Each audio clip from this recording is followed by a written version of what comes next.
everyone, how are you? I hope you are always healthy and happy and ready to watch me again in the topic about teaching models. What is a teaching model? Two experts, Joyce and Will, defines a teaching model as a plan or pattern that can be used to shape the curriculums, to design the instructional materials, and also to guide the teacher's action in the classroom or other settings.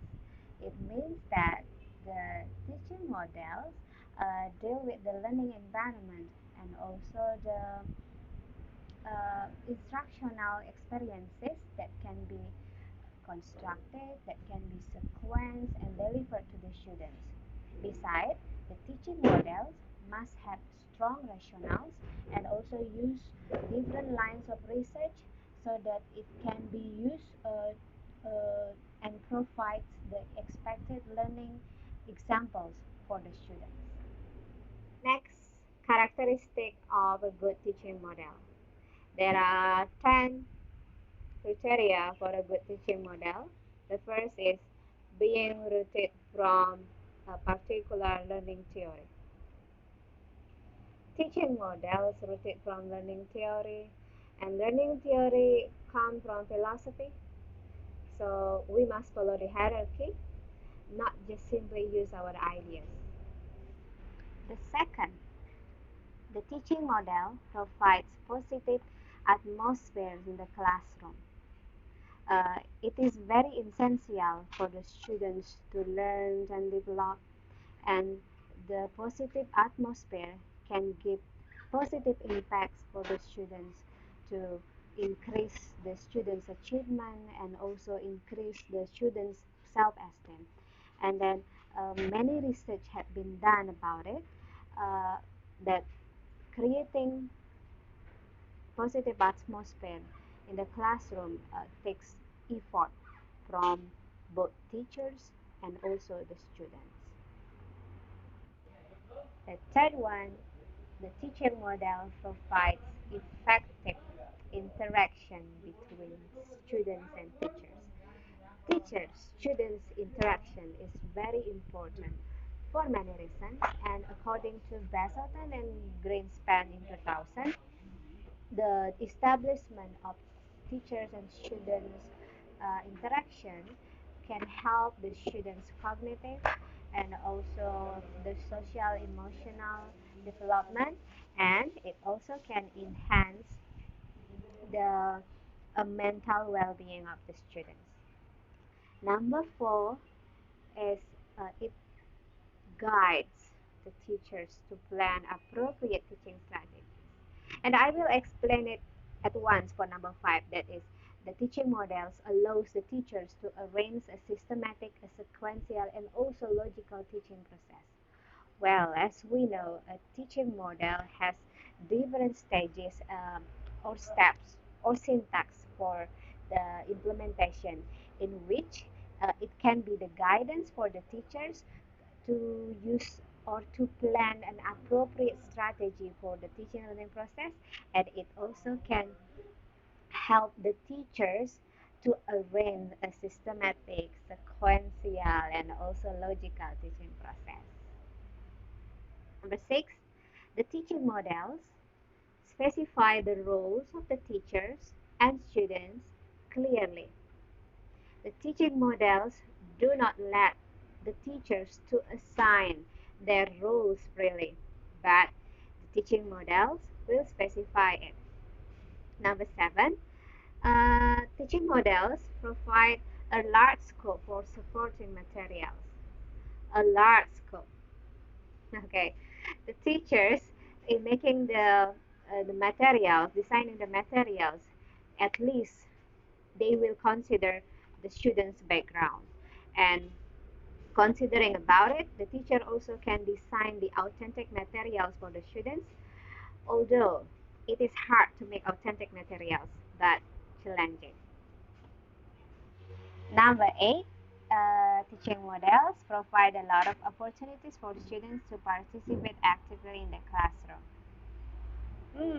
To have our students participate actively in the classroom is truly a blast for teachers. No one argue about it. Number 9. Teaching models arouse students' interest and motivation. Okay, this is a big job for us as a teachers and teaching models. Okay, we must make the students feel interested and motivated. That's the key. And then the last one, fostering and strengthening the cognitive structure of the student. Okay, when you teach your student, make sure that the students get something from your class. Just imagine that uh, when you sit, you get nothing, make sense for yourself. It will just waste the time for your students. For us, their time is precious, just like ours. After discussing about the characteristic of a good teaching model, now we move to the elements of a teaching model. There are 5 elements of teaching models. Those are focus, syntax, principles of reaction, the social system, the support system, and also application and effects. Focus is the central aspect of the teaching model, and it will characterize the teaching model because it will also provide the intended learning objective or focal point of the learning outcome. When you feel that your teaching learning process go beyond, just back to the focus. Syntax. As it has been stated before, every teaching model has different syntax. And syntax refers to the stages, to the steps, to the phases of the implementation of teaching model in the teaching learning process. Number 3, the principles of reaction. This element deals with the rules of how the teachers give reaction to the students' responses. And the reaction in the responding must be in line with the underlying learning theory used in the teaching model. The social system. It describes the nature of the learning environment and the social interaction between the teachers and the students. And it shapes the students and also the teacher's role through the teaching learning process. And I want to give my own opinion about it. The closer you are with your students, more active they are in the classroom. That was my experience. Support system. The support system refers to the additional elements that can be used in your teaching learning process, and it is because the skills of the humans are limited, and also it is beyond the capabilities of the humans, such as the use of videos. Maybe you want to travel to London, that in traveling you can just watch the videos and feel that you are in London, or maybe like learning in the laboratory when you know how dirty your screen phones by using the microscope. Application and effect. It describes about how a teaching model can give effect for the students. Yes, and it will influence the students' behavior, how they think, and also the social interaction. Isn't it very important? That was about the teaching models. I hope you can enjoy it, and the most important, you can understand what I said. I'm sorry if I made any mistake. Thank you for watching. Bye bye.